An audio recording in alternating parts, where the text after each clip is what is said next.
আমরা যখন এক কাপ চা হাতে নিয়ে দিনের শুরুটা করি, আমরা কি ভাবি এই চা যে আমাদের কাছে পৌঁছায় তার পেছনে থাকা শ্রমিকদের পরিশ্রম, শ্রমিকদের সংগ্রাম, আমরা কতজনই বা এসব খোঁজার চেষ্টা করি।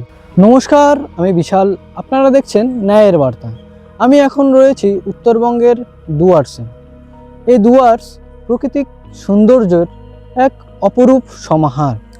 চারপাশে পাহাড়, জঙ্গল আর মাইলের পর মাইল চা বাগান দিয়ে ঘেরা এই ডুয়ার্স অঞ্চলে এরকম অসংখ্য চা বাগান ছড়িয়ে রয়েছে। এই প্রকৃতির অপরূপ সৌন্দর্যের টানে এখানে প্রতি বছর হাজার হাজার পর্যটক ভিড় জমায়। এই চা বাগানগুলো বাইরে থেকে দেখতে যতটা সুন্দর, যতটা সবুজ, যতটা মায়াবী, এখানে কাজ করা প্রতিটি শ্রমিকের জীবন তার থেকেও বেশি অন্ধকারময়। এই চা বাগানের মধ্যে থাকা প্রতিটি গাছ, প্রতিটি পাতা, এই মেঠো পথ যুগ যুগ ধরে বহন করে চলছে শ্রমিকদের সংগ্রাম আর না বলা কষ্টের ইতিহাস। আজকে আমাদের এই গল্পটা সেই সমস্ত চা শ্রমিকদের নিয়ে, যারা দিনের পর দিন নিজেদের ন্যায্য পাওনা, নিজেদের বেতন বৃদ্ধি, নিজেদের নানান সমস্যার সঙ্গে লড়ে আমাদের জন্য এই যে চা, যারা এই চায়ের মূল কারিগর, তাদের সমস্যা এবং সংগ্রামের গল্প তুলে ধরতে আজকে আমাদের এই প্রতিবেদন। मेरा नाम जलसु पन्ना, मैं तसटी चाय बागान का एक ठो कर्मी हूँ, वर्कर। और मैं यहाँ बीते 26 साल से वर्कर हूँ, परमानेंट वर्कर। और मैं अपने बागान में विशेषकर बोलना चाहूँगा, डुअर्स तराई के जितने भी बागान है, सारे बागान, कुछ बागान बांध है या कुछ असुविधा चल रहा है, पर हमारे बागान में जो है कि अभी तक हमने 3 महीना का पेमेंट हमारे बागान में नहीं हुआ है। मार्च, अप्रैल, मई 3 महीना का पेमेंट नहीं हुआ है। और हमारे बागान में 2 सालों से ग्रेजुटी का पैसा जमा नहीं हो रहा है। हमारे यहाँ श्रमिक जो LIC जो बागान के मैनेजमेंट के ऊपर भरोसा करके जो LIC किए हैं, उनका LIC काटा है 1 साल से, लेकिन अभी तक LIC का पैसा भी जमा नहीं हुआ है, जिसके वजह से मजदूरों का LIC लैप्स हो चुका है। अगर किसी तरह से इसी बीच में अगर हमारे वर्कर किसी दुर्घटना में ग्रसित हो जाते हैं, तो उनका LIC से जो फैसिलिटी मिलना था वो बंद हो जाएगा, उसे नहीं मिलेगा। तो ये सारा समस्या है हमारे बागान में है। और हमारे बागान में विशेषकर मैं बोलूँगा कि अभी इतना अच्छा बागान, हमारे बागान और बागान से हमारे बागान हरियाली भी है, पर भी हमारे मैनेजमेंट की ओर से कोई सुनवाई नहीं हो रहा है। हमने कितनी बार DLC में भी हम लोग मीटिंग कर चुके हैं, चिट्ठी दे चुके हैं, और मैनेजमेंट को 2-3 बार हम लोग लिखित रूप पर, मौखिक रूप पर 10 बार या 50 बार बोल चुके हैं, पर कोई सुनवाई नहीं होता है। इसलिए हम लोगों ने इमीडिएटली मैनेजर साहब को हमने 2 बार लिखित रूप से दिया है कि हमारे बागान के वर्कर को अगर बचाना है तो पेमेंट आपको अपडेट करना पड़ेगा। जिसके वजह से हमारे बागान में 1176 वर्कर हैं। अभी वर्तमान में सारे वर्कर पेमेंट नहीं होने के वजह से 3-4 महीना हो गया, पेमेंट नहीं हो रहा है। वर्कर जीने के लिए कोई सुजग नहीं पा रहे हैं, इसलिए सारे वर्कर यहाँ से पलायन कर रहे हैं, केरला, बेंगलोर, तमिलनाडु जा रहे हैं। अभी हमारे 1150 वर्कर में से अभी फिलहाल हमारे बागान में 300 वर्कर खाली काम कर रहे हैं, और सारे वर्कर बाहर जा चुके हैं। উনি যেটা জানালেন, বিগত 3 মাস থেকে ওনাদের কোনো পেমেন্ট দেওয়া হয় না, এবং এনারা বারবার ওনাদের যে সংশ্লিষ্ট দপ্তর আছে বা বাগানের ম্যানেজার আছে বা ম্যানেজমেন্ট আছে, তাদের বারবার মৌখিকভাবে এবং লিখিতভাবে জানানোর পরেও তারা কিন্তু তাদের পক্ষ থেকে কোনো পজিটিভ বার্তা বা তাদের কোনো যে বেতন, সেটা কিন্তু এখন পর্যন্ত তেনারা আটকে রেখেছে, এবং তারা কোনো কিছু বলছেও না অপর কাছ থেকে। তারপরে যে সমস্যাটা উনি যেটা বলল, যে এনাদের রিটায়ারমেন্ট হয়ে যাওয়ার পরেও এনাদের না গ্র্যাচুইটির টাকা পাচ্ছে, না PF-এর টাকা পাচ্ছে। এনারা বারবার ইভেন এখানে যে এনাদের কাছ থেকে বাগানের LIC টাকাগুলো কাটা হয়, সেগুলোও তারা দীর্ঘদিন থেকে জমা করছে না বলে ইনি জানালেন। তো আমি এনার কাছে জানতে চাইবো, ওনারা যেহেতু 3 মাস থেকে এনার স্যালারি পাচ্ছে না বা এনাদের স্যালারি টাকা দেওয়া হচ্ছে না, আটকে রেখেছে বাগান কর্তৃপক্ষ, তো এনারা চলছে কেমন করে? দাদা, আপনাদের সংসার কেমন করে চলছে? আপনাদের পরিবার কেমন করে চালাচ্ছেন? देखिए हमारे बागान में सारे वर्कर जो अभी रिसेंटली में बागान के जो बस्ती की तरफ जो काम हो रहा है, जैसे कि आलू बेचना या धान कटना या किसी के ज़मीन में काम करना, ये काम करके बीरपड़ा में ढलाई के काम जो मिस्त्री काम करते हैं वहाँ चले जाते हैं। और बाकी बात जितने वर्कर हैं सारे केरला बेंगलोर बहुत सारे भाई लोग चले गए हैं। अभी वो हमारे बागान में वर्कर बहुत कम है, जिसके वजह से बागान को मैनेजर बागान चलाने के लिए उनको दिक्कत हो रहा है कि हमारे यहाँ इतना पत्ती होते हुए भी पत्ती को वो नहीं ले पा रहे हैं और सारे पत्ती को उसको काट के फेंकना पड़ रहा है। तो जिसके वजह से हमारे बागान का नियंत्रण कहीं ख़राब हो रहा है, कहीं कि हमारे बागान में पत्ती होने के बावजूद उसको फैक्ट्री में नहीं लाया जा रहा है, क्योंकि सारे वर्कर यहाँ से पलायन कर चुके हैं। वर्कर नहीं है, जो मैनेजमेंट के इस गलती के वजह से यहाँ पेमेंट नहीं सही समय पर पेमेंट नहीं होने के वजह से हमारे सारे वर्कर बाहर जा चुके हैं और यहाँ पत्ती इतना ज़्यादा होने के बावजूद उसको काट के फेंका जा रहा है। এখানে বাগানের পরিমাণ পর্যন্ত পর্যাপ্ত চা পাতা আছে, অপরদিকে এনাদের সঠিক সময়ে পেমেন্ট দেওয়া হচ্ছে না। এখানে যারা কর্মীরা আছে তারা আশেপাশে বিভিন্ন জায়গায় কাজ করছে, কেউ বা কেরালা চলে যাচ্ছে, ব্যাঙ্গালোর, হ্যাঁ, ভারতবর্ষের বিভিন্ন রাজ্যে মাইগ্রেন্ট হয়ে যাচ্ছে, কেউ লেবারের কাজ করছে। এমন করে কি আপনাদের সংসার ঠিক করে চলছে? আপনাদের কি মনে হয় এমন করে কতদিন আর চলতে পারে?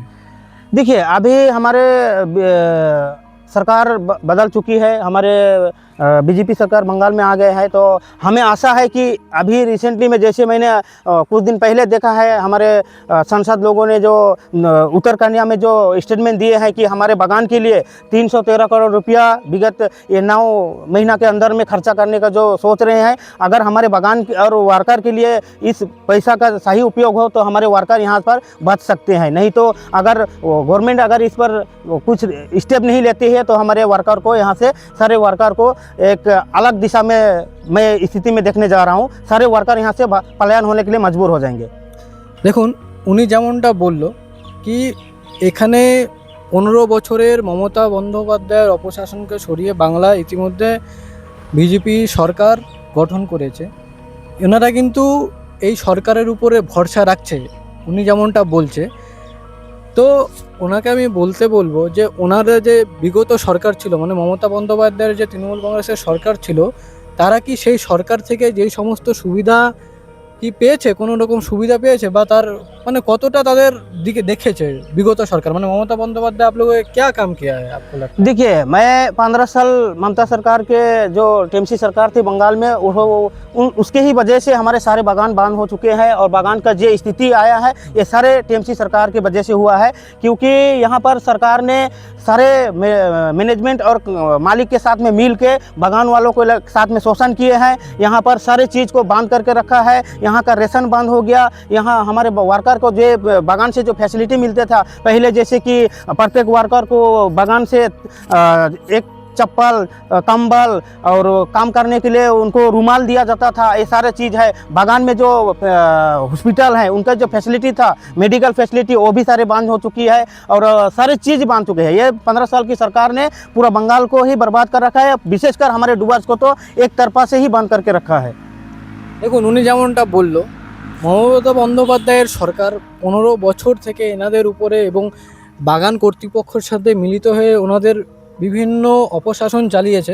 শুধু ওনাদের সঙ্গেই নয়, সারা পশ্চিমবঙ্গে যে অপশাসন চালিয়েছে তার প্রতিফলন কিন্তু বাংলার মানুষ ইতিমধ্যে দেখিয়ে দিয়েছে।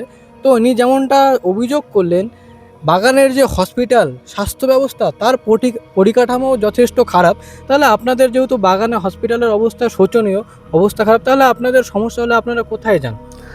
देखो हम लोग यहाँ पर बागान में जो जितने वर्कर हैं बागान में जाते हैं, वहाँ कोई दवाई नहीं रहती है, तो बागान से जैसे हम लोग डॉक्टर दिखाने जाते हैं बागान से रेफर कर देते हैं बीरपड़ा मेडिकल में, और बीरपड़ा मेडिकल में जाने के बाद में वहाँ अगर कुछ इलाज हो जाता है तो सही है, नहीं तो उसको सिलीगुड़ी भेज देते हैं, रेफर कर देते हैं, जिसके वजह से हमारे वर्कर को जो 3 महीना से पेमेंट नहीं हो रहा है उन्हें सिलीगुड़ी तक पहुँचने के लिए बहुत ही दिक्कत होती है और वो छोटी से छोटी बीमारी पर ही अपना দাম তোড় দিতে হয়।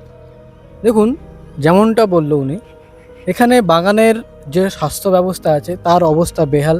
এনাদের কোনো কিছু হলে যেতে হয় বীরপাড়াতে, সেই বীরপাড়া থেকে ওনাদের পৌঁছতে হয় শিলিগুড়ি। এমনকি তাদের যে আর্থিক অনটনের মধ্যে এই মুহূর্তে তারা যাচ্ছে, 3 মাস থেকে স্যালারি বন্ধ, সত্যি তো এই মানুষগুলোর কথা ভাবা উচিত। খুবই ন্যূনতম স্যালারিতে তারা কাজ করেন। দিনে আপনাদের হাজিরা কত করে দেন? हम लोग का यहाँ हिजरा 250 रुपया है। और हमने जहाँ अपने न्यूज़ में हमने देखे हैं कि जैसे और आदर्श जो जगह पर जो चाय बागान है, जैसे सामने हमारे असम है, वहाँ पर 300 के लगभग हिजरा है और वहाँ कोई पेमेंट ड्यू नहीं है, कोई बागान बांध नहीं है। सामने हमारे साउथ में केरल में बागान है, तमिलनाडु में बागान है, वहाँ पर 500 550 रुपया हिजरा होते हुए वहाँ का सारे बागान का लेन देन सही है। पर हमारे यहाँ सबसे कम 250 रुपया, आज पूरे भारतवर्ष में कहीं पर भी 250 रुपया हिजरा नहीं है। उनके बावजूद हमारे यहाँ 250 हिजरा देकर भी आज हमारे बागान का इस स्थिति में रखा है कि हमारे वर्कर काम कर रहे हैं, उन्हें लेकिन 4-5 महीना से तलब नहीं मिल रहा है। দেখুন, যেহেতু বললেন যে আপনাদের দীর্ঘদিনের যে বেতন আটকে রেখেছে কোম্পানি বা বাগান কর্তৃপক্ষ, আপনারা পাচ্ছেন না, তাহলে এই মতো অবস্থায় যদি আপনার ফ্যামিলিতে 5 জন থাকছে, সবাই তো আর বাইরে কাজ করতে যেতে পারছে না, কারো বিভিন্ন ধরনের সমস্যা আছে, তাহলে তার সংসারটা কেমন করে চলছে?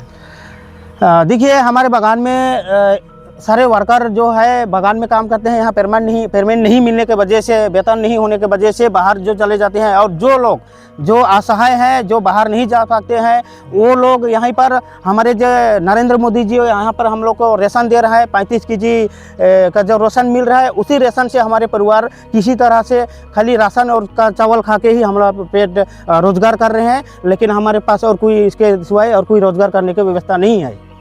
দেখুন, উনি যেমনটা বলছে, সত্যি এটা শুনে সত্যি এখনও গায়ে শিউরে উঠছে। কেন কি, খুবই ন্যূনতম বেতন, অপর দিক থেকে বেতন আটকে রেখেছে। যেইটুকু চাল সরকারের থেকে ওনারা পাচ্ছে, রেশন পাচ্ছে, সেটুকু দিয়ে তাদের দিন গুজরান চলছে।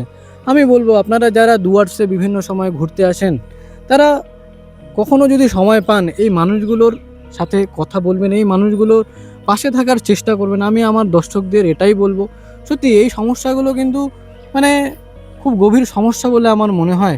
পশ্চিমবঙ্গের বর্তমান সরকারের কাছে আমি এটাই বলবো, এই মানুষগুলোর পাশে দাঁড়ান। আসামে যেমন চা শ্রমিকদের মানে বেতন বৃদ্ধি করেছে ইতিমধ্যেই, যেটা এপ্রিল মাস থেকে লাগু হয়ে গেছে।